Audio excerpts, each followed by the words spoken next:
Nah di situ tuh di dalam tenda itu ada satu perempuan yang teriak-teriak itu tadi, sama 5 orang laki-laki. 4 orangnya ini 2 orang megangin tangan sama 2 orang itu megangin kaki, dan 1 orang itu duduk pas di kepala si perempuan ini. Intinya pas dia lewat nyebrangin gua, ya setahu gua ya pada saat itu karena kondisinya gelap, pikiran gua adalah dia nyebrang dari kanan ke kiri. Nah di sebelah kirinya itu menurut gue itu adalah jurang gitu. Kira bener, gua nengok ke belakang itu tuh nggak ada siapa-siapa lagi. Wah udah fix nih, bener gua lari bang di situ sejadi-jadinya.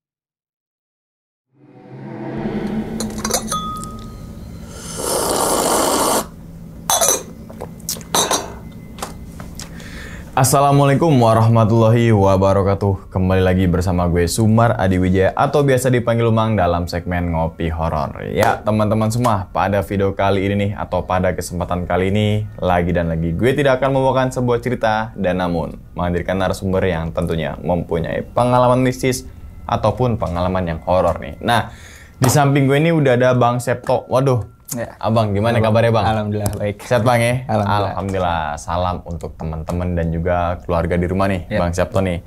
Nah sebelum Bang Septo menceritakan pengalamannya ke teman-teman semua, kami ngucapin makasih banyak nih Bang. Udah meluangkan waktunya datang ke sini gitu kan, dan akan membagikan pengalamannya ke teman-teman semua nih. Yang semoga aja nih, dibalik pengalamannya Bang Septo nanti, teman-teman semua nih bisa diambil pelajarannya dan juga bisa diambil sisi baiknya gitu Bang ya. Oke Bang, ngomong-ngomong pada video kali ini Bang, katanya lo pengen ngebagiin cerita lo saat naik Gunung Slamet. Betul, gitu ya, dan ngalamin beberapa gangguan lah. Ya kan, di pos 4, di pos 5 gitu Bang ya. Oke, itu kejadian tahun berapa itu Bang? September 2021. 2021. Lewat mana itu? Jalur mana itu? Gue lewat Bambangan Bang. Oh Bambangan, yang mungkin familiar lah gitu kan. Bener. Dan itu juga banyak warung di sepanjang jalur itu ya. Apalagi di posnya pasti ada warung gitu kan. Oke, dan itu berapa orang itu Bang? Berapa orang? Gue sendiri. Oh sendirian nih? Lo doang banget itu? Solo hiking tuh ya? Oke. Ini mungkin teman-teman semua udah penasaran nih apa yang dirasakan oleh Bang Septo saat mendaki gunung seorang diri dan ngalamin beberapa gangguan gitu ya dalam pendakian tersebut. Betul. Gitu ya. Oke, mungkin tahan dulu kali Bang ya ceritanya Bang ya. Oke, dan tanpa berlama-lama lagi kita langsung masuk aja ke dalam ceritanya. Ngopi horor segera dimulai. Diminum dulu Bang Septo, silakan. Thank you Bang. Oke, seruput dulu Bang. Bang, kopinya enak kan Bang? Wih, enak banget. Enak banget, bikinan sendiri nih Bang. Oke, udah siap Bang ya? Siap. Oke, langsung aja kita sikat.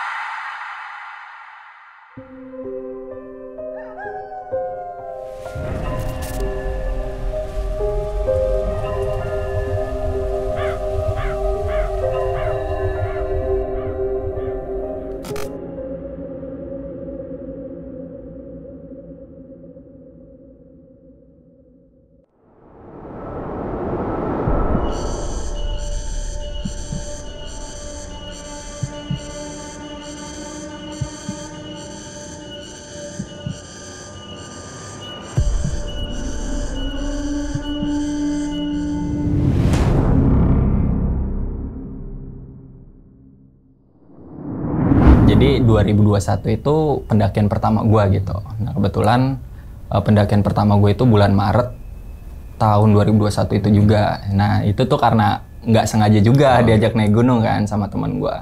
Nah berawal dari situ gue mulai suka nih naik-naik gunung gitu. Terus September itu berarti kurang lebih 6 bulan ya dari awal pendakian gue. Udah beberapa gunung juga kan gue naik. Terus terakhir itu di Agustus akhir berarti. Gue diajak ke Sindoro sama teman gue. Nah dari mulai situ gue makin tertarik lagi tuh. Nah terus ditambah teman gue ini ngasih tahu kalau di Pulau Jawa ini ada gunung yang apa ya, bisa dibilang tuh kayak magnet lah buat pendaki gitu kan. Disebutnya Triple S, Sindoro, Slamet sama Sumbing. Nah dari situ gue mulai punya tekad ambisi gitu buat nuntasin Triple S itu. Akhirnya setelah turun dari Sindoro itu Agustus akhir 2021. Nah di awal September itu gue udah mulai buat planning. Gue pilih di antara 2 gunung sisanya itu, Sumbing atau Slamet. Akhirnya gue mutusin buat ngambil Slamet pada waktu itu. Jadi gue punya waktu itu 3 minggu, kurang lebih 3 minggu lah buat mulai melakukan pendakian. Karena pendakian gue itu dimulai di akhir September. Jadi itu di awal September gue udah mulai planning gitu kan. Gue pertama kali itu mulai ngajakin beberapa teman gue. Terutama mereka yang apa ya, bisa dibilang udah pernah ke sana lah. Jadi bisa bantu gue buat nanjak di Slamet juga gitu. Nah sayangnya dari beberapa temen yang gue ajak ini ya banyak halangannya juga lah gitu kan. Mulai banyak tuh yang gue ajakin. Yang pertama ada yang ya emang dia waktunya nggak pas, minta reschedule gitu. Nah cuman dari gue pribadi waktu itu nggak bisa karena gue udah ngajuin cuti juga kan. Kalau misalnya gue undur sayang banget gitu. Terus ada yang emang dia lagi kerja, sama yang terakhir ya gitulah finansialnya. Jadi kayak belum gajian gitu katanya.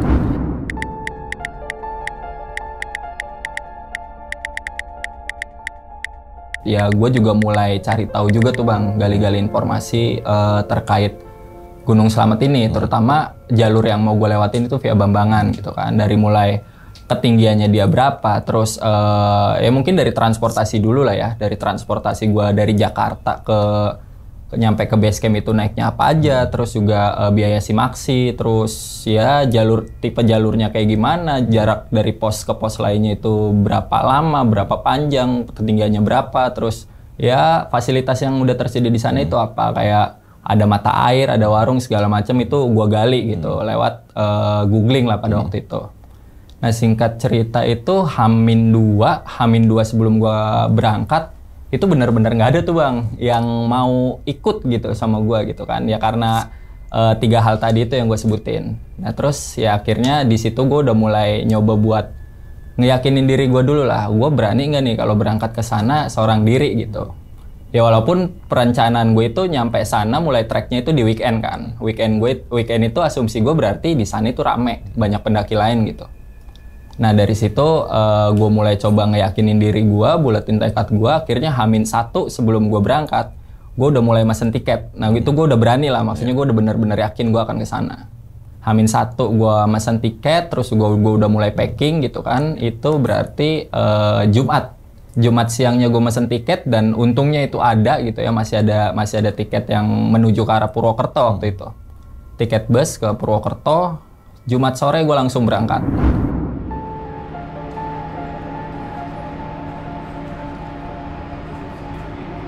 Itu perjalanan berarti gue berangkat itu abis maghrib Jumat, nyampe di terminal Purwokerto itu sekitar jam 3 jam 4 lah. Terus yang gue googling juga, yang gue searching, katanya itu di terminal Purwokerto ada angkutan yang bisa nganterin pendaki-pendaki yang mau ke Gunung Slamet via Bambangan itu. Nah akhirnya gue nyampe sana. Nah sebelum gue ketemu itu, gue ketemu 3 orang pendaki juga sama gitu, lagi di terminal juga, lagi duduk.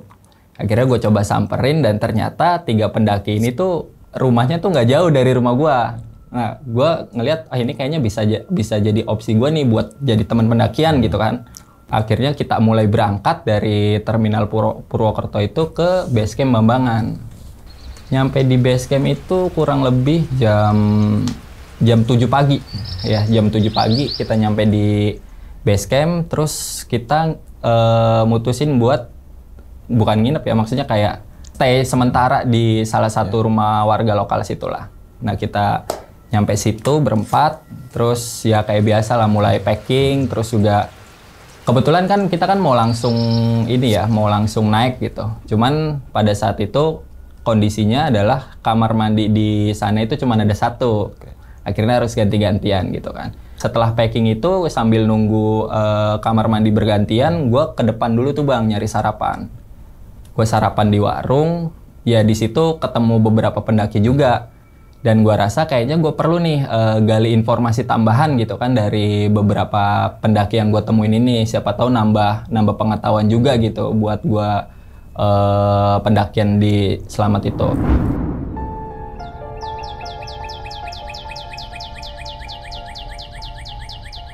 Lagi keasikan ngobrol, tahu-tahu itu udah jam berapa ya? Jam 10:30 lah kalau nggak salah, gitu kan? Nah udah jam 10:30, akhirnya gue buru-buru tuh, prepare, packing, mandi segala macam udah. Nah setelah semuanya siap, ya ada beberapa barang yang gue nggak perlu bawa itu gue tinggal di base camp situ lah, buat ngurangin beban carrier gue juga kan. Akhirnya gue mulai simaksi. Nah pada saat simaksi itu gue simaksi berempat bang. Karena yang gua tahu itu adalah kalau kita mau solo hiking di Slamet itu persyaratan utamanya kita harus udah pernah naik ke gunung itu dulu. Karena gua belum pernah dan kebetulan ya ada 3 orang ini yang rumahnya deket dari rumah gua, ya gua ajak aja buat simaksi bareng gitu. Di Slamet Via Bambangan ini gue sukanya itu pengelolanya ya, pihak sananya itu benar-benar informatif lah. Jadi ketika gue simaksi ya itu gue ditanyain gitu, masnya udah pernah ngedaki Slamet belum lewat Bambangan? Nah, gue bilang ya belum mas. Oh ya udah nih kita sediain peta gitu. Nah dia tuh ngasih gue semacam kertas dan itu isinya peta gitu kan. Terus dia jelasin juga dari peta itu tuh ada percabangan jalur di pos berapa aja. Terus menurut dia itu bisa buat ngedirin tenda itu di pos berapa aja. Pokoknya sangat-sangat jelas lah, informatif banget gitu. Nah terus dia juga ngasih tahu kalau batas asuransinya itu cuma nyampe pos 9 doang, pos 9 ke atas itu udah nggak di cover lagi sama mereka, ya itu gue mulai ngerti juga tuh. Nah singkat cerita kita udah simaksi, akhirnya gue mulai perjalanan tuh bang, dari base camp itu buat jadi target gue itu di pos 5 buat ngedirin tenda atau ngecamp. Nah jadi gue mulai lanjutin perjalanan. Sebelum nyampe gerbang itu kita dikasih 2 opsi. Opsi pertama itu adalah kalau lu mau mempersingkat waktu, lu bisa naik ojek gitu kan. Bayarnya kalau nggak salah 20-25 ribu lah. Itu nyampe ke pos ojek mereka nyebutnya. Atau ya kedua lu mau jalan kaki dengan estimasi kurang lebih nyampe pos 1 itu 2-3 jam. Ya karena gue rasa fisik gue masih oke gitu kan, ya gue lebih milih jalan kaki juga karena gue pengen hemat biaya lah gitu kan, takutnya ada biaya tak terduga atau yang lainnya.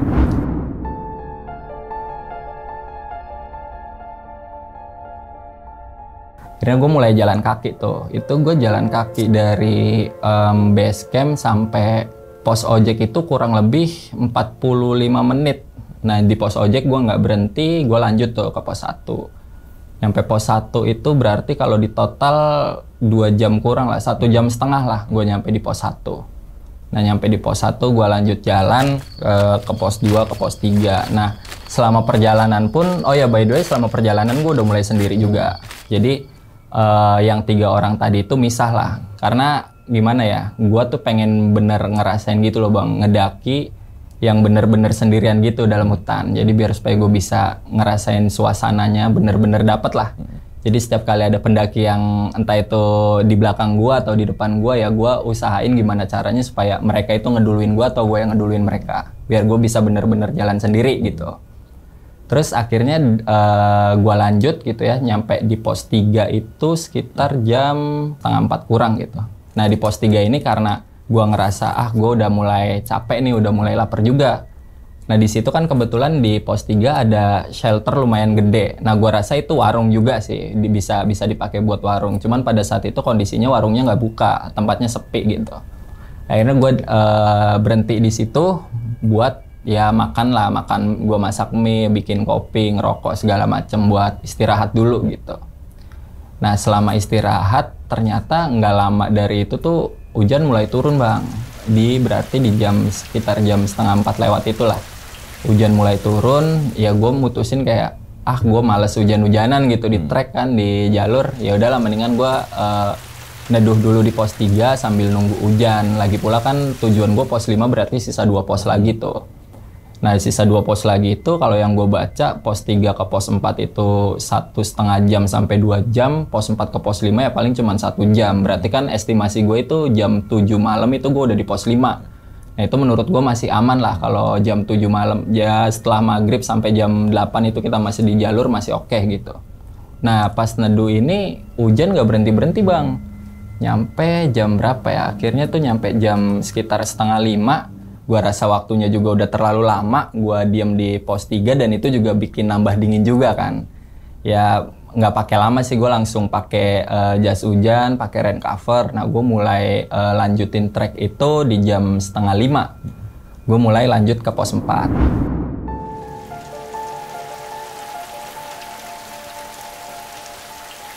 Nah jam 4:30 ini ya udah gue di trek itu sendirian, hujan-hujanan gitu kan. Nah terus sampai maghrib lah. Menurut gue itu udah mulai masuk maghrib kan. Nah gue tuh mutusin buat berhenti gitu dan sambil bingung juga ini kok gue jalan dari tadi tapi nggak nemu-nemu nih pos 4. Apa ini sugesti atau apapun ya gue mutusin buat berhenti dulu karena ya itu tadi udah maghrib. Gue mutusin buat berhenti sebentar lah di jalur sambil ya bakar rokok gitu, nenangin pikiran. Nah nggak lama dari situ ternyata ada satu pendaki ketemu gue lah dari jalur, dia juga tujuannya naik. Nah dia juga ikut buat berhenti di situ ngerokok bareng gue. Dia bilang katanya nungguin temennya di bawah masih ketinggalan lah, belum pada naik. Nah di situ lagi berdua sama-sama ngerokok. Gue penasaran kan, gue tanyain, Mas pos 4 itu di mana ya? Loh ini udah pos 4 Mas, kata dia gitu. Loh di mana ininya? Biasanya kan ada kayak plang gitu kan, tanda kalau itu tanda pos gitulah. Nah ternyata dia nunjukin ke gue, itu di atas itu udah ada tandanya pos 4. Nah ternyata pas maghrib itu yang gue ngerasa ada keanehan gitu kan, belum ketemu pos 4 ya, ternyata pos 4-nya malah di atas gue. Itu kejadian setelah maghrib pas gue ketemu satu pendaki ini gitu. Ya udah tanpa mikir panjang gitu kan, lagi pula itu udah mulai gelap. Ya gue mulai lanjut perjalanan ke target gue itu pos 5 tadi. Nah setelah gue lanjut, gue ninggalin mas-mas tadi gitu ya yang ketemu, gue mulai lanjut ke pos 5. Nah di pertengahan pos 5 ini, di situ gue penasaran gitu karena di depan, nggak jauh di depan gue itu ada rame-rame lah beberapa pendaki dan ada yang udah ngedirin tenda juga. Tapi menurut gue itu bukan pos 5 gitu waktu itu.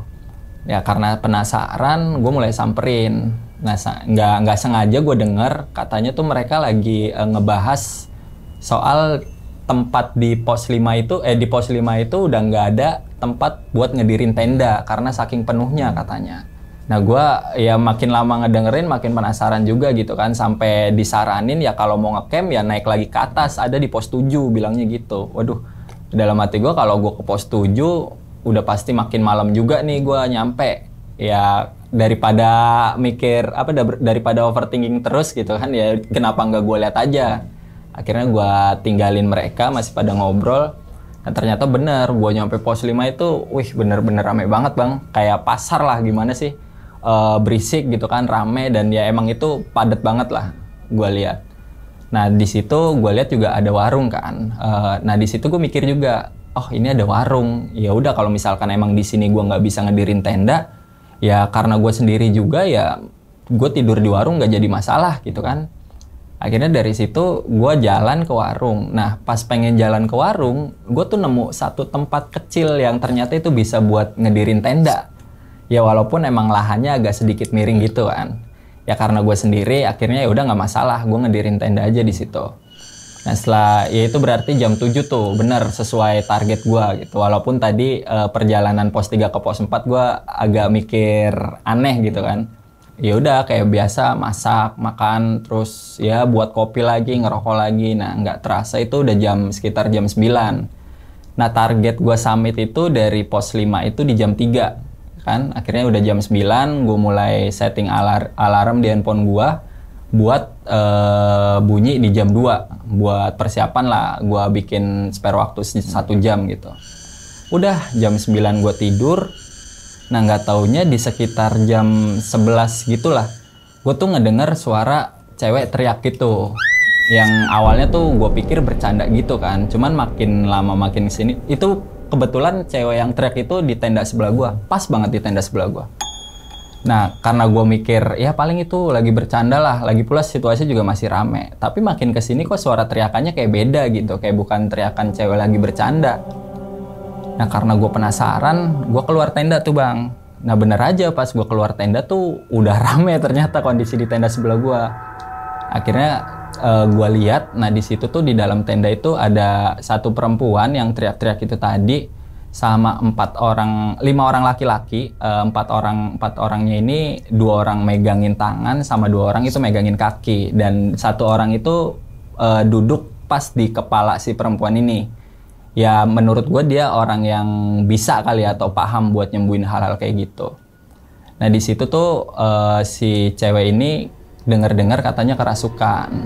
Nah terus juga ditambah dapat informasi dari orang yang di depan tenda situ di sebelah gua, katanya dia tuh menstruasi juga, terus ngedaki Gunung Slamet. Ya gua nggak tahu ya, percaya nggak percaya juga sih kalau orang menstruasi ngedaki Gunung Slamet katanya bahaya. Cuman ya wallahu alam lah, gua nggak tahu juga kan. Nah pas kesurupan pun gua ngedenger kayak ini sih, kayak apa ya, arwah yang ngerasukin si perempuan ini tuh teriakannya itu kayak semacam marah sama semua pendaki gitu. Marahnya itu ya terutama masalah sampah gitu kan. Jadi ya yang masih gue inget ya, karena ini kejadian udah lama banget ya, kata-katanya itu kayak kalian itu para tamu sama sekali nggak punya adab gitu, buang sampah sembarangan, ya intinya nggak kontrol lah. Jadi nggak punya adab sebagai seorang tamu lah, gimana sih gitu kan, layaknya tamu ya lu kalau mampir ke rumah orang harus sebisa mungkin jaga kebersihan juga. Nah intinya kurang lebih kayak gitulah yang gua dengar. Nah terus yang bikin gua tambah kagetnya itu ya yang duduk di deket kepalanya itu kan lagi baca-bacain ya, gua nggak tahu ya, mungkin kalimat saktinya dia gitu. Terus tiba-tiba si cewek ini tuh ngeberontak bang. Ngeberontak, tangan kakinya ngeberontak. Nah 2 orang yang megangin kakinya ini sedikit mental gitu, cuman nggak nyampe keluar tenda. Wah di situ mulai rame lagi tuh. Terus ya kurang lebih 15 menit 20 menit setelah itu kondisi udah mulai kondusif, semuanya udah balik, udah aman lagi. Nah di situ juga gue mutusin buat tidur karena kan gue mau summit jam 3 kan, dan gue harus bangun jam 2. Posisi itu di jam 12, berarti gue cuma butuh waktu istirahat 2 jam doang gitu.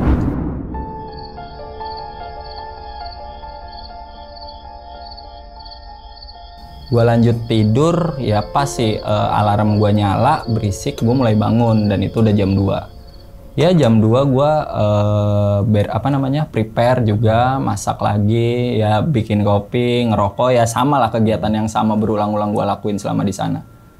Terus akhirnya sampai jam 3 ganti baju, terus make pakaian summit juga gitu ya, make jaket segala macem buat ngejaga badan gue tetap hangat supaya nggak kedinginan juga. Nah di situ gue mulai berangkat. Nah cuman sebelum berangkat gue ngelihat kayak keadaan sekitar itu belum ada satupun yang jalan summit tuh. Ya gue nggak tahu ya, mungkin mereka udah duluan jalan, lebih dulu jalan daripada gue, atau emang mereka belum pada jalan aja gitu. Nah di situ gue mulai ragu-ragu sedikit lah. Ini gue jam 3 pagi sendirian summit gitu dari pos 5 ke puncak. Nah itu kan estimasinya kan kurang lebih 4 jam 5 jam lah. Nah itu sedangkan kondisi juga gelap. Ya akhirnya ya udahlah, daripada gue harus nunggu gitu, nggak pasti juga, ditambah lagi kan gue ngejar target pulangnya juga kan. Ya gue lanjut jalan. Nah sambil jalan summit ini kayak di beberapa tenda yang gue lewatin itu gue sambil nawarin juga mau ikut summit apa enggak. Kebanyakan dari mereka itu ya masih pada masak-masak, ada yang nungguin teman satu kelompoknya lagi siap-siap. Ya udahlah gue sambil jalan aja pelan-pelan gitu. Nah jam 3 itu gue jalan dari pos 5 ke pos 6. Nah dari pos 5 ke pos 6 ini estimasi kalau nggak salah ya, waktu itu gue baca itu kurang lebih 1 jam. Berarti dari jam 3 ya jam 4 kurang lah kayaknya itu gue udah nyampe di pos 6 tuh. Nah gue tinggal 1 pos lagi ketemu tempat camp juga, artinya kan udah mulai banyak pendaki tuh di situ. Gue mulai semangat lagi kan. Nah sebelum nyampe di pos 7 di pertengahan jalan ya, berarti pertengahan pos 6 sampai pos 7 itu tuh sebenarnya gue ngelihat jalurnya itu harusnya ya jalur aslinya itu belok ke kiri buat muter lagi gitu bang. Nah tapi di situ tuh gue ngelihat di sebelah kanan ada jalur, jadi gue inisiatif aja waktu itu kan buat motong jalur, ngambil yang sebelah kanan itu. Dibanding gue harus muter ya makan waktu, udah gitu juga makan tenaga, ya gue ngambil yang singkat aja. Akhirnya di situ gue ngambil jalur yang sebelah kanan, itu cukup masuk ke semak-semak, dan di ujung semak-semak itu kayak ada semacam tebing, cuman nggak terlalu tinggi sih. Ya intinya gue harus manjat itu buat masuk ke jalur yang bener lagi gitu.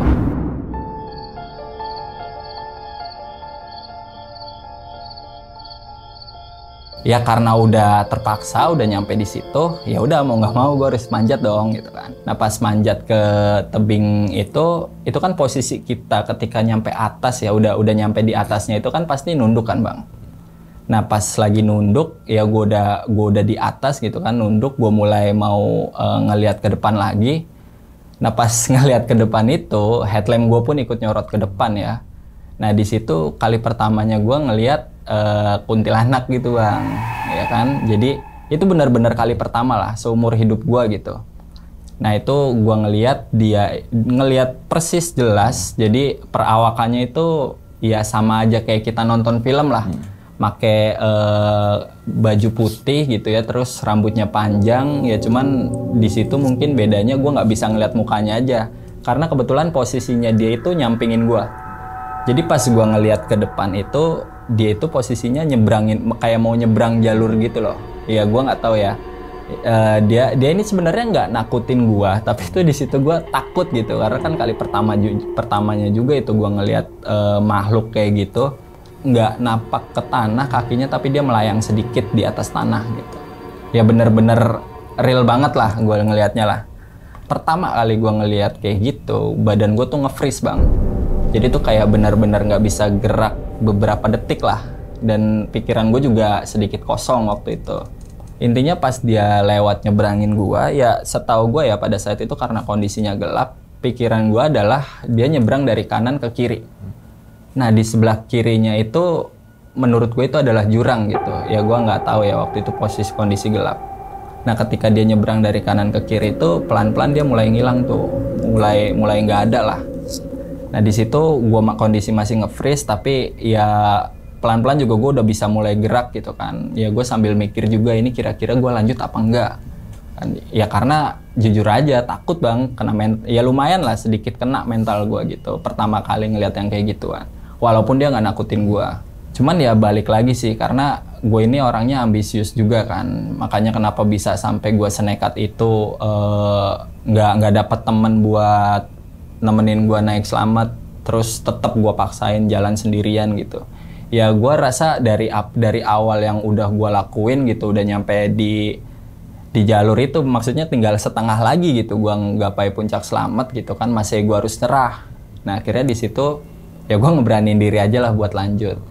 Ya walaupun pas saat itu ketika gue ngeberaniin diri buat lanjut itu, ya gue udah nggak jalan kaki lagi, tapi gue lari bang. Karena saking takutnya gitu ya, kondisi itu sepi juga. Akhirnya gue lari, nyampe di pos 7. Nah untung banget nih nyampe di pos 7 itu udah banyak orang. Karena kan banyak yang ngedirin tenda juga kan di situ. Ada warungnya juga.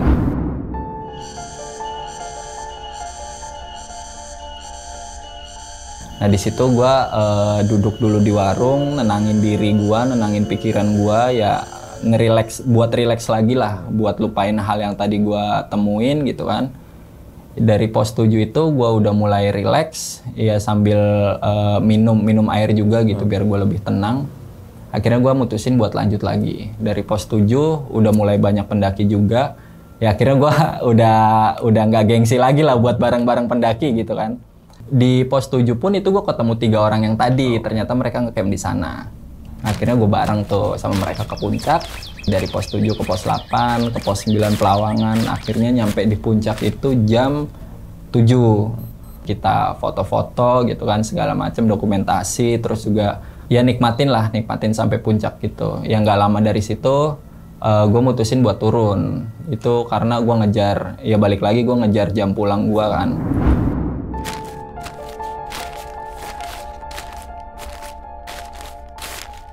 Akhirnya gue turun dari puncak balik lagi ke tempat gue ngecamp, tempat gue ngedirin tenda di pos 5. Nah nyampe di pos 5 itu kurang lebih sekitar jam berapa ya? Jam 10 lah, jam 10 pagi gitu, menjelang siang. Nyampe di pos 5 ya gue ngabisin logistik juga gitu kan, lanjut makan, ngopi juga, intinya gue ngabisin semua logistik biar beban gue di carrier itu berkurang juga. Udah setelah itu semua selesai, gue mulai rapi-rapi, beresin tenda, terus ngumpulin sampah juga. Setelah semuanya udah siap, baru gue lanjut turun di sekitar jam 12 lah itu, kurang lebih ya seingat gue. Nah dari pos 5 ke pos 4 itu semuanya berjalan lancar lah intinya. Nyampe ke pos 3 bahkan. Tapi ketika nyampe di pos 4, itu tuh kabut turun lagi tuh Bang. Dan bener aja, nggak taunya gak lama dari kabut turun langsung hujan deras. Nah di situ ini salahnya gue juga sih ya. Maksudnya harusnya gue masih bisa buat pakai jas hujan, pakai rain cover. Tapi karena gue ngerasa di situ, oh ya udahlah orang tinggal turun ini, lagi pula kayak handphone, barang-barang berharga, atau bahkan baju gue yang masih bersih itu udah gue taruh plastik semua, jadi nggak akan mungkin basah karena kena hujan gitu. Akhirnya gue tetap lanjut tanpa pakai rain cover sama jas hujan tadi. Dari pos 4 nyampe di pos 3 tuh. Kan di pos 3 itu ada shelter kan yang ketika gue naik itu tempat gue neduh sebelum gue lanjut naik ke pos 4. Nah ternyata di shelter itu rame pendaki kan, pada neduh juga di sana. Nah niat awal gue itu adalah gue pengen neduh di sana, terus gue pengen ganti baju gitu biar supaya gue lebih anget badan gue. Nah cuman karena di situ udah terlanjur rame banget, gue kayak nggak enak aja gitu, kondisi badan gue basah kuyup gitu kan, terus neduh bareng mereka takutnya mereka malah nggak nyaman atau gimana gitu. Akhirnya gue tetap lanjut mutusin buat turun dari pos 3 itu, jadi gue nggak berhenti.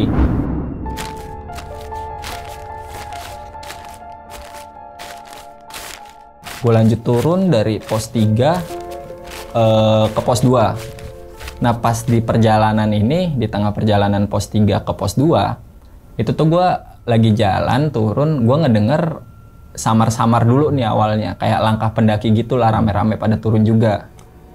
Dari samar-samar ini makin lama makin jelas dan makin deket gitu. Ya menurut gue, oh ini kayaknya ada pendaki yang tadi ketemu gue di pos 3 lah yang rame-rame itu gitu kan. Oh mungkin ini mereka juga lagi pada turun. Ya akhirnya gue sedikit minggir juga tuh posisi jalannya buat ngasih mereka lewat lah, ngeduluin gue. Gue jalan minggir, tapi kok ini suara makin jelas gitu kan, artinya kan mereka makin dekat. Tapi kok nggak ngelewatin gue gitu. Di situ posisi hujan juga masih gede, nggak ngelewatin gitu kan. Akhirnya gue penasaran. Gue coba buat ngelihat ke belakang. Nah sialnya pas gue nengok ke belakang itu ternyata nggak ada siapa-siapa. Bener-bener nggak ada siapa-siapa karena kan posisi itu jalurnya turun dan dia tuh lurus, nggak ada belokan waktu itu. Sempat suges lagi gitu kan sedikit, cuman ya coba buat mikir positif aja sih gue Bang, karena mungkin ini suara hujan kali ya, karena suara hujan bener-bener gede banget waktu itu. Mungkin gue suges karena suara hujan gitu, itu suara hujan yang gue anggap itu suara langkah pendaki gitu. Ya udah akhirnya gue lanjut jalan. Gak lama dari situ gue mulai denger lagi ya, dari yang awalnya samar-samar makin lama makin jelas, makin deket. Gue coba buat nengok, ini yang kedua kali sama, nggak ada lagi. Posisi pun jalur masih lurus gitu, maksudnya belum ada belokan, nggak ada belokan lah. Nah di situ ya rasa takut gue makin nambah lah. Cuman tetap gue coba mikir positif lagi di situ. Oh mungkin suara hujan lagi. Akhirnya gue jalan lagi tuh. Gue jalan lagi ya mungkin kira-kira 2 menit atau 3 menit lah setelah kejadian tadi gue jalan, gue ngedenger suara itu lagi yang ketiga kali nih. Nah yang ketiga kali gue tuh sambil jalan sambil mikir juga, ini kalau misalnya yang ketiga kali gue nengok ke belakang ternyata nggak ada lagi, wah gue harus lari sini. Karena ya gimana ya, kondisi juga hujan deras, nggak ada yang naik, nggak ada yang turun, gue nggak ketemu pendaki sama sekali waktu itu. Kira bener, gue nengok ke belakang, itu tuh nggak ada siapa-siapa lagi. Wah udah fix nih, bener, gue lari Bang di situ sejadi-jadinya. Nah karena gue gerasak gerusuk gitu ya, lari buru-buru, ya gue nggak mikirin pijakan gue bener apa enggak waktu itu. Nah ternyata pas saat lari, gue itu kaki gue salah pijakan. Waktu itu gue nginjek batu, cuman ya nggak seimbang lah. Akhirnya di situ gue jatuh. Nah jatuhnya itu ya lumayan parah sih menurut gue, karena tuh jatuh yang bukan langsung jatuh, tapi gue tuh jatuh tapi ngeguling gitu ke bawah, karena kan kondisi turun waktu itu. Jatuh ngeguling gitu ke bawah, ya mungkin perkiraan gue itu 10 meter kali ya, 10 ya nggak tahu sih, itu intinya lumayan panjang sih menurut gue jatuh ke bawahnya itu lumayan jauh lah. Perkiraan gue tuh 10 sampai 20 meter gitu gue ngeguling gitu, ngeglinding ya. Dan itu ya lumayan sakit juga sih bang, kayak itu kondisi hujan terus juga jatuh gitu kan, semua badan itu kegesek sama entah itu tanah di sana atau kena batu segala macam. Nah pas kondisi jatuh pun hujan masih deras, benar-benar nggak ada siapa-siapa gitu ya, nggak ada yang naik, nggak ada yang turun.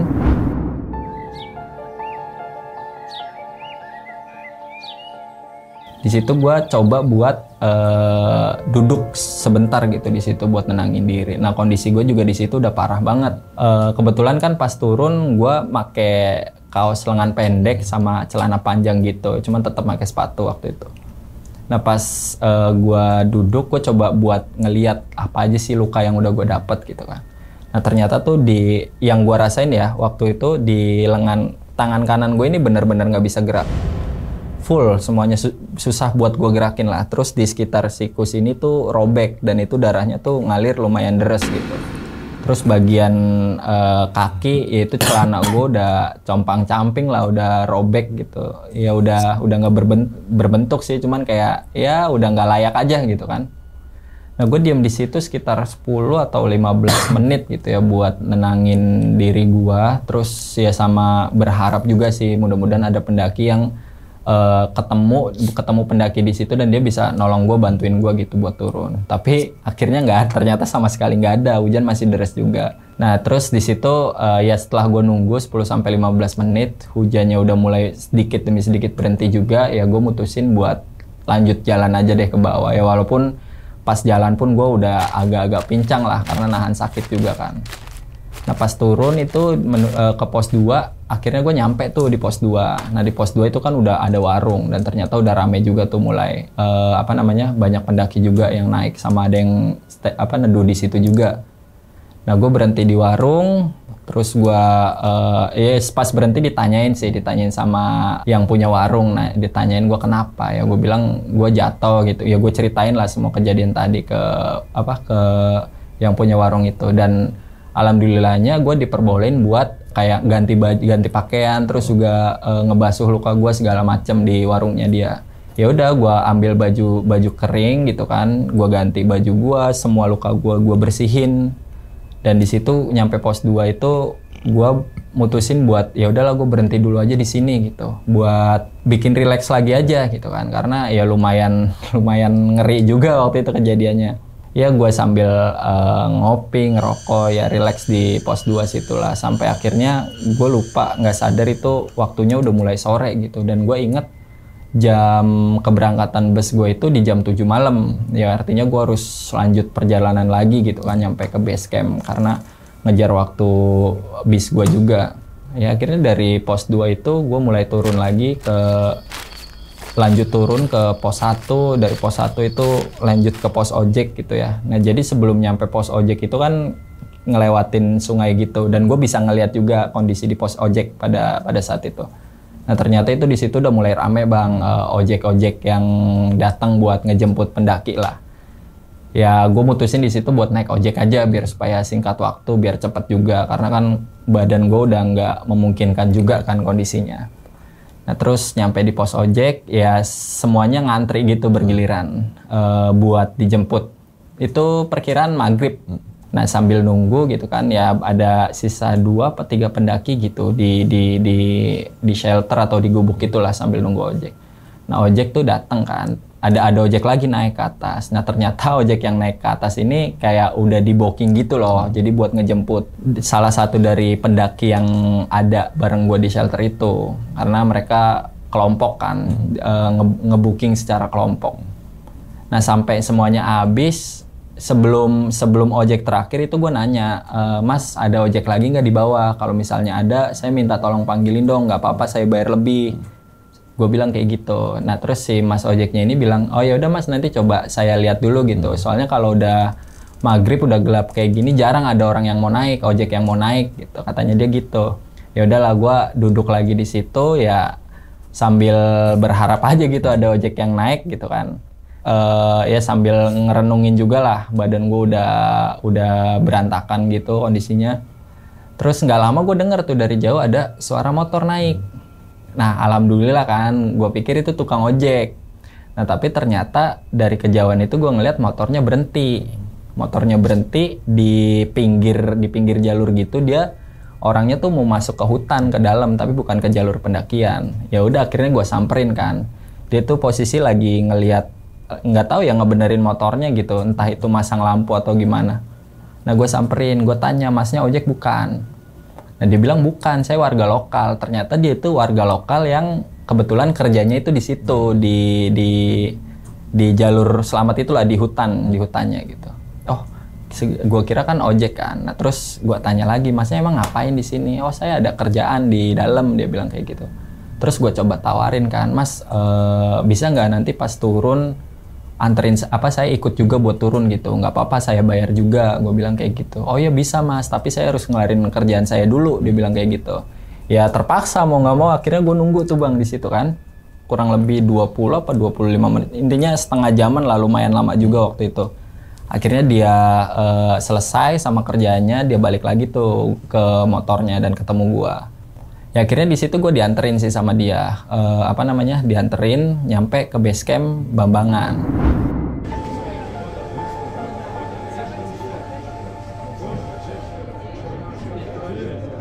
Nah nyampe di base camp Bambangan ini 3 orang yang simaksi bareng gue juga udah nunggu gitu, karena kan harus check out kan. Nah nyampe di base camp Bambangan, gue turun dan tetap gue bayar sih, gue bayarnya ngelebihin tarif ojek pada waktu itu. Ya sebagai hitung-hitung rasa terima kasih lah gitu kan.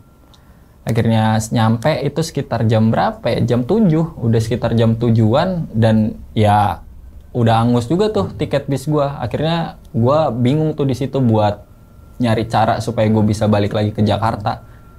Tapi ya gue di situ check out dulu gitu kan, ngabarin ke base camp kalau kelompok gue udah turun, terus gue beres-beres juga, ambil barang-barang yang gue tinggal. Nah di situ gue coba buat nyari cara gitu. Nah kebetulan yang 3 orang ini tuh mereka emang jadwal keberangkatan bisnya itu malam, mereka masih punya waktu. Dan di situ gue sambil nyari juga, nyari di platform online, nyari tiket bus yang menuju arah Jakarta di jam-jam malam. Ternyata udah penuh seatnya, ada tapi biayanya lumayan mahal lah. Pada saat itu kan kebetulan uang gue cukup ngepres gitu kan. Nah akhirnya ya coba gue nyari cara, gue coba buat di situ kan ada semacam elf kan, ya gue pahamnya itu waktu itu kalau elf ini berarti mereka itu komunitas open trip. Nah gue coba cari siapa yang jadi panitianya.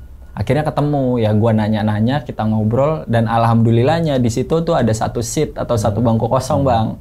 Nah gue coba buat nawarin untuk bayar bangkunya lah buat nganterin gue pulang ke Jakarta. Beruntungnya mereka mau dan bersedia nganterin gue ke Jakarta. Ya gue bayar, terus gue setelah prepare akhirnya pulang gitu kan. Gue naik elf itu, punya komunitas trip itu.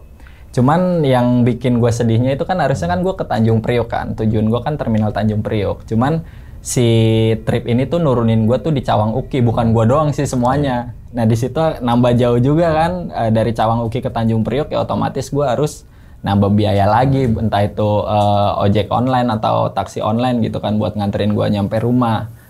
Ya cuman untungnya tuh mereka itu masih ada 1 seat kosong dan masih mau nerima gue juga, dan alhamdulillahnya gue bisa pulang ke rumah dengan selamat gitu. Oke, diminum dulu Bang Septo, silakan. Thank you. Nah, jadi itu ya teman-teman semua pengalaman dari Bang Septo saat naik Gunung Slamet ya Bang ya? Slamet. Gunung Slamet yang kalau menurut catatan sejarah tuh katanya Gunung Slamet tuh adalah paku bumi. Wah ya kan. Ada lagi yang Slamet itu katanya adalah inti dari Pulau Jawa gitu kan. Ada lagi apa gitu kan ya. Nah tapi gue percaya itu adalah sesuai dengan namanya, Gunung Slamet. Selamat ya kan, memberikan keselamatan bagi pendaki dan juga bagi warga sekitar. Betul. Gitu aja kan. Nah terus juga ada beberapa rumor, jadi sebelum masuk ke ceritanya Bang Septo ini ada beberapa rumor yang terutama di pos 4 ya. Iya, Samarantu. Samarantu gitu kan, yang banyak banget katanya pendaki mengalami kejadian yang di luar nalar di pos 4 Samarantu gitu kan. Ada yang mengartikan katanya Samarantu itu adalah hantu yang samar gitu ya, hantu yang tidak terlihat, tapi secara logika pos Samarantu itu adalah nama pohon Samarantu gitu, dan itu paling banyak di pos 4, makanya pos 4 Samarantu gitu kan. Iya. Gitu, tapi ya mungkin pendaki itu terdistract dari namanya kali ya. Benar, Samarantu. Wah, disangka itu singkatan gitu kan. Kali, hantu yang tak terlihat misalkan gitu kan, atau apalah gitu. Sebenarnya sih itu gitu kan, tapi terlepas dari itu semua kita nggak ada yang tahu gitu ya. Betul. Intinya berpikir secara logika dan apa sih kira-kira artinya gitu aja gitu kan. Nah, mengenai kisahnya Bang Septo ini, kenapa Abang memutuskan mendaki seorang diri? Pertanyaan pertama dulu deh. Iya, kenapa ya? Sebenarnya nggak mau sih solo hiking kayak gitu, karena kan ya itu pengalaman mendaki gue masih sedikit gitu. Ya itu September 2021 itu bulan ke-6 gue ya coba belajar naik gunung. Terus juga itu kebetulan selamat itu gunung kelima gue. Itu. Kalau dibilang pengen, enggak, itu bukan keinginan gitu, tapi menurut gue malah jadi keharusan ya, karena gue orangnya ambisius itu tadi kan. Terus juga ditambah ya ada beberapa faktor yang mengharuskan gue naik di tanggal segitu juga. Ya paling utama itu kerjaan yang nggak bisa gue tinggal, dan kebetulan gue di situ naik gunung itu ya kondisi lagi cuti. Jadi berarti menghabisin waktu cuti itu gitu kan. Iya, itu ngajak temen tapi nggak ada yang bisa. Iya, biar cuti nggak sia-sia ya kan, daripada tidur doang di rumah. Naiklah gunung gitu kan. Oke, ini juga kan ada beberapa stigma juga, bukan stigma, ada juga beberapa yang larangan juga gitu kan, yang bahwasannya mungkin di beberapa gunung atau mungkin di semua gunung kita nggak ada yang tahu ya. Koreksi kalau misalkan salah. Ada juga beberapa gunung yang menerapkan nggak boleh mendaki seorang diri katanya gitu ya. Terus tapi secara SOP ya juga sih, ketika mendaki gunung seorang diri itu resikonya gede banget ya. Pasti. Misalkan ya pasti sih gini. Ketika teman-teman semua berangkat dari rumah sendirian terus naik gunung weekend, pasti ketemu teman. Benar. Gitu ya. Pasti ketemu teman. Dan misalkan yang udah-udah tuh temen gue juga yang sama kayak gitu, dia naik gunung tapi temennya nggak bisa, tapi dia punya waktu libur, dia naik gunung sendirian gitu kan. Naik gunung yang rame pendaki, ngambil di weekend gitu kan. Ketika desimaksi itu biasanya disuruh digabungin tuh untuk dengan rombongan yang lain gitu kan. Ya mungkin petugas base camp berharap biar ada temennya nih, lo kesana deh, biar nggak sendirian gitu kan. Tapi kan pasti nih, kadang kita juga ketemu di jalur walaupun nggak kenal, bang bareng ya, bareng tuh. Pertama bareng tuh, tapi lama-lama pasti ada opini, lama deh rombongannya, kita jalan duluan aja. Pasti gitu ya. Pasti deh, gue mah jujur-jujuran aja gitu kan. Gue juga pernah ngalamin saat itu tuh, wah jangan deh, kita kan rombongan juga nih gitu kan. Ada juga gitulah. Nah tapi yang di garis bawah ini, misalkan teman-teman semua naik gunung, silahkan naik gunung gitu kan. Tapi usahakan jangan sendirian gitu kan. Takutnya kita nggak ada yang tahu bang, ya kan, resiko ke depannya gimana. Misalkan Bang Septo tadi amit-amitnya turun gunung terus malam sendirian, jatuh kemana, ya kan? Iya benar-benar itu. Yang nggak kelihatan sama rombongan pendaki lain itu kan takutnya kan jadi sebuah masalah baru gitu resikonya kan. Gede sih. Resikonya gede gitu kan. Nah, terus juga kemudian kan masalah di pos 5 itu kan emang sumber air ya. Iya. Di pos 5 sumber air, terus emang direkomendasikan di pos 5, kalau nggak di pos 7 itu juga lahannya sempit gitu kan.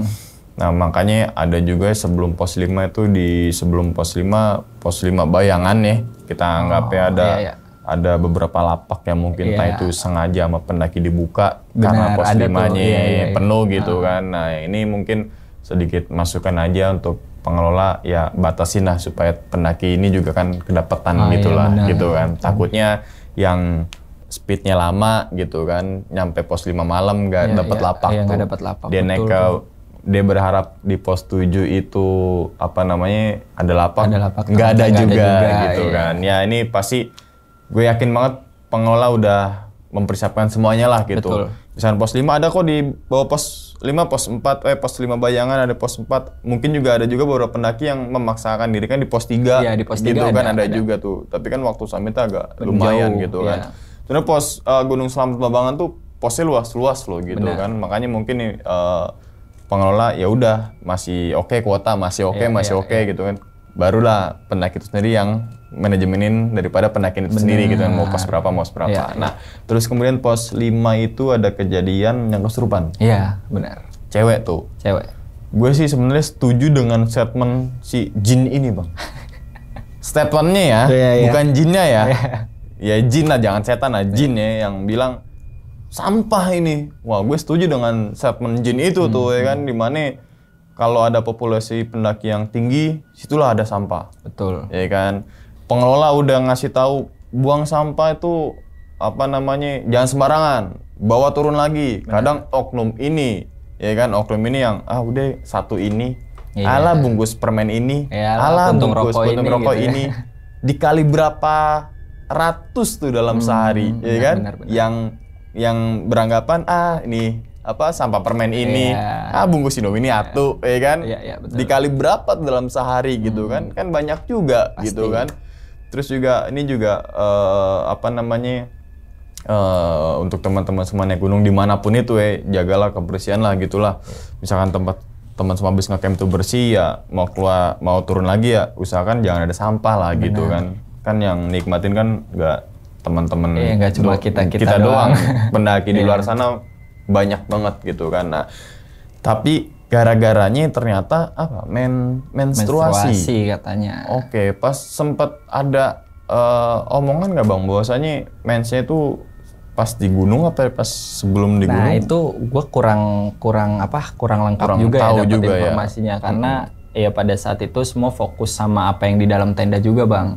Cuman ya dengarnya itu sih katanya dia menstruasi pas naik gunung. Nah kalau dia ngomong pas naik gunung ya asumsi gue adalah ketika dia melakukan pendakian sebelumnya belum menstruasi tapi pas melakukan pendakian dia menstruasi mungkin. Oh iya bisa ada 3 kemungkinan tuh berarti tuh. Iya. Pas berangkat naik kendaraan itu dia menstruasi tapi udah dijadwalin, ya kan? Atau bisa jadi pas sampai di base camp pas naik perjalanan bisa, atau pas mungkin pas di pos 5 bisa juga tuh gitu kan. 3 kemungkinan tuh gitu kan. Nah, tapi pada dasarnya adalah untuk teman-teman semua yang mungkin pendaki perempuan nih gitu kan. Perempuan gitu kan. Kalau mau naik gunung sebisa mungkin jangan dalam keadaan menstruasi. Bukan masalah di hal gaibnya, tapi di masalah kesehatannya. Betul. Itu gitu kan. Terus kemudian pikiran kita jangan ke-distract dengan hal-hal yang gaib. Benar. Ya kan. Misalkan ada juga sih pendaki yang gara-gara konten gua deh pengen naik gunung, ya kan? Atau mungkin sebelum naik gunung Slamet dia nonton konten gue Gunung Slamet juga, yang pos Samparantu. Ke-distract tuh dengan cerita pendaki itu kan. Alhasil kan dia jadi sugesti dia buruk tuh ya kan. Wah, yang diceritain nih di sini nih. Mana ya? Malah nyari tuh di base tuh ya kan. Mana ya gitu kan. Tapi pernah gue buktiin juga pas gue naik Gunung Slamet via Bambangan yang mitosnya para pendaki kan jangan pos 4 ini begini. Gerbang menuju alam goib. Apalah gitu ya. Pas itu gue malam-malam sengaja gue nge-break di situ 1 jam, gak ada apa-apa tuh. Gitu, gue nggak tahu ya. Tapi ada suara-suara dikit dan itu juga gesekan ranting pohon sebenarnya. Terus kemudian turun juga gue sengaja malam habis maghrib gue turun, gue pengen coba nih gitu kan. Apa sih bener gak sih maksudnya jangan sampai nama Gunung Slamet ini jadi jelek gara-gara cerita pendaki ini, tapi ambil baiknya aja gitu kan, supaya persiapan gitu kan. Dan ternyata bener ketika turun malam penglihatan kita kan terbatas ya. Betul. Center radiusnya berapa meter sih gitu kan. Terus kemudian ditambah lagi hawa dingin, capek, pikiran kita pengen cepat-cepat sampai base camp. Ngelihat cahaya dikit sangkanya itu adalah gerbang apa, ya kan? Padahal kan ada pendaki lain yang turun gitu kan. Benar. Jadi tetap mau naik gunung manapun mindset kita harus positif gitu kan. Ditambah lagi dengan kebutuhan kalori kita juga harus cukup supaya kita nggak berpikir yang aneh-aneh gitu kan. Nah terus kemudian pas turun kan lari tuh Bang. Lari. Kenapa lari Bang? Apa karena rasa ketakutan itu apa gimana? Itu yang jadi kan itu kan 3 kali kan. Pertama gue denger nengok nggak ada. Kedua gue denger nengok lagi nggak ada. Nah yang ketiga ini gue denger. Nah itu tuh kayak bisik-bisik dalam hati lah. Ini kalau gue nengok lagi ternyata nggak ada, udahlah gue lari aja lah gitu. Oke. Pas bener aja pas gue nengok ke belakang nggak ada, wah udah spontan gue lari udah turun. Iya. Gak spontan. Spontan gitu ya. Oke, ya ini juga emang rasa takut itu kan semua orang lah pastilah punya rasa takut. Gue juga punya rasa takut gitu kan. Manusiawi lah. Siapa sih orang yang nggak punya rasa takut gitu kan. Tapi jangan sampai panik. Nah ini nih ketika teman-teman semua takut, terus kemudian menimbulkan panik yang berlebih, apa aja diterabas tuh. Wow ya kan, jadi malah bahaya tuh gitu kan. Maksudnya jangan panik. Ketika teman-teman semua ngalamin beberapa hal yang nggak bisa dimasuk akal ataupun dicerna secara logika gitu kan, tetap mengedepankan logika dan tetap safety prosedur sih. Oke. Nah terus kemudian abang kan jatuh ya kan. Kalau gue udah jatuh berkali-kali sih ya dalam kehidupan. Aduh, berat tuh. Biar ini aja bang, biar calling down dulu gitu kan. Temen-temen udah apa nih? Nggak, sering gitu ya. Nah kan jatuh sempat ada luka kan nih di siku sini. Di siku, terus kemudian di beberapa tubuh lah gitu kan. Dan itu juga jadi faktor penghambat juga kan, yang dimana pasti kan kondisi fisik turun drastis, ditambah lagi dengan luka pasti gak enak banget tuh. Benar-benar. Gak enak banget, risih banget. Pertama risih, yang kedua ya perih juga sih. Kalau gue ke perihnya sih. Perih pengen cepet pengen sampai cepet base camp gitu kan. Yang tadi niatnya berangkatnya nggak naik ojek, pulang pasti naik ojek. Benar. Karena kalau ada naik ojek, ketika ada fasilitas kita manfaatkan gitu kan. Tetap kita berpikirnya positif ketika ada ojek itu di gunung, pasti untuk membantu perekonomian warga juga kan, UMKM mereka di UMKM sana gitu, mempekerjakan masyarakat di sekitar gitu kan. Ya udah fasilitas kok gitu ya, udah kita nikmatin gitu kan. Masalah yang lain-lainnya kalau banyakkan positifnya gue lebih ke positifnya sih gitu kan. Kalau naik gunung aja gue sekarang ada ojeknya gak? Jujur-jujuran aja bang ya kan. Faktor U berarti. Iya. Tapi ya kan. Pas contohnya di salah satu gunung dah ya kan. Ketika naik ojek tuh ya kan ada yang pendaki kan tuh yang pasti ada yang jalan gitu kan. Ngeledekin pasti. Enggak. Kita tutup muka bang gitu. Tutup muka bang. Ngeledekin sih. Kalau tutup muka malu gue gitu kan. Tapi pas turun dalam hati gue turun naik ojek lo pasti lo gitu juga. Oke. Terus selain solo hiking di Gunung Slamet bang, ada solo hiking di gunung lainnya nggak? Atau mungkin itu pertama kali ketika naik Gunung Slamet seorang diri gitu? Setelah itu nggak, ada cuman TikTok, tapi waktu itu gue explore di Wonosobo, gue TikTok Gunung Kembang. Oh Gunung Kembang mah oke lah gitu ya. Itu bukit ya jatuhnya. Iya bukit sih benar gitu kan. Tapi kalau di Indonesia tuh yang menjulang tinggi itu gunung gitu kan. Benar. Apanya bang? Positif nih. Positif ya. Iya positif. Ya itulah pokoknya lah. Gunung gitu kan. Gunung gitu. Makanya kan, dilihat dari kejauhan dia lancip gunung gitu kan. Bantar Gebang gunung bukan tuh.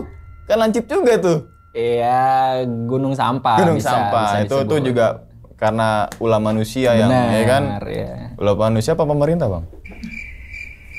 gue tim lempar aja. Gua no comment lah.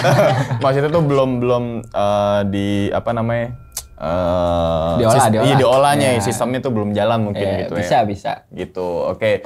Ya udah jadi cukup segini ya teman-teman semua, gue rasa cukup pada video kali ini. Tapi sebelum ditutup nih Bang Septo punya pesan ini Bang untuk teman-teman semua yang mungkin dalam waktu dekat ini teman-teman ini mau naik gunung juga gitu Bang. Yang pasti yang utama benar kata Jin tadi sih ya Bang ya. Ya sebenarnya bukan di gunung doang teman-teman. Jadi kayak dimanapun gitu kan, kalau kita bertamu ke tempat orang atau siapapun, ya layaknya adab seorang tamu aja gitu kan. Omongan dijaga dan udah pasti kalau misalkan kita bawa sesuatu yang bakalan jadi sampah, ya kalau bisa buang sampahnya yang benar. Atau kalau kita naik gunung ya benar kita bawa sampahnya dibawa turun lagi ya, bukan buat hal-hal yang kayak gitu, tapi lebih ke menjaga ekosistemnya gitu kan. Terus ya biar supaya kelihatan rapi juga, toh itu biar supaya jadi daya tarik juga kan buat turis-turis mancanegara. datang ke tempat kita gitu. Iya, Terus bantu UMKM di sana juga, itu satu. Nah paling terakhir ya itu sih, ya mungkin gue dulu ya naik gunung ini jadi salah satu jadi salah satu pembuktian gue juga buat ngilangin rasa takut gitu kan. Ya dulu gue tuh awal-awal ya pas di Slamet juga gue takutan gitu, panikan juga. Nah setelah makin sini gue belajar, ya bener kata Bang Zawin ya, waktu itu gue sempat dengar juga bahwa ketakutan itu ngebatasin ruang gerak kita juga sih Bang. Jadi kayak misalkan kita malam-malam nonton horor gitu kan, terus pas nyampe kamar mau tidur kita kebelet buang air kecil gitu misalnya ya. Nah cuman karena takut setelah kena sugesti dari film horor itu, ya kita takut buat ke kamar mandi gitu. Akhirnya mau nggak mau kita nahan buang air kecil itu nyampe besok paginya. Ya jadi penyakit tuh jadi jadinya. penyakit tanpa kita sadarin, kita nahan kayak gitu terlalu lama malah jadi penyakit gitu. Nah, karena dengar cerita horor sangkanya penyakit itu dari iya benar. Dari jin, ya kan? Itu yang lebih konyol lagi sih. Iya kan kayak gitu kan, soalnya pasti dikit-dikit itu tuh ke arah jin gitu kan. Tapi terlepas dari itu semua, jin emang ada. Itu aja dulu gitu kan. Itu aja dulu, jin itu emang ada gitu kan, dan emang diciptakan juga gitu kan. Terus kemudian yang tadi juga bahwasannya yang untuk teman-teman semua yang selalu getah-getah itu ketika nonton cerita horor nih, ya udah jadi sebuah hiburan aja gitu kan. Jangan sampai kebawa sehari-harian, keseharian. Ketika misalnya teman-teman semua mau kencing terus kret apa tuh ya kan itu kan hari lupa narik celana iya gitu kan itu dia. Terus kemudian misalkan teman-teman semua naik gunung nih, jangan sampai dari video ini yang sering gue singgung tuh yang diambilnya horor nih, jangan gitu kan, tapi diambilnya tuh sisi positifnya apa ya dari misalkan cerita Bang Septo, berarti nggak boleh naik gunung seorang diri dan sebagainya gitu kan ya. Terus apalagi ya kira-kira begini, nah itu yang diambilnya dan diaplikasikan supaya teman-teman semua yang mau naik gunung nggak sampai merasakan apa yang dirasakan oleh Bang Septo gitu kan. Horor ya udah gitu kan, ketika teman-teman semua tuh mungkin kan banyak juga penikmat horor dan sebagainya gitu kan, saking FOMO-nya ke horor gitu kan, terus kemudian excited banget, pulang sendirian, apa tuh, ya kan? Apa tuh?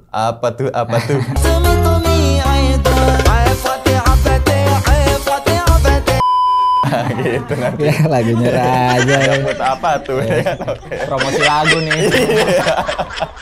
Apa tuh gitu kan? Tetap yang adalah logika dulu sih. Logika kedepanin. Makanya kan di bio gue kan logika kedepankan, terus juga keimanan juga gitu kan ya. Oke.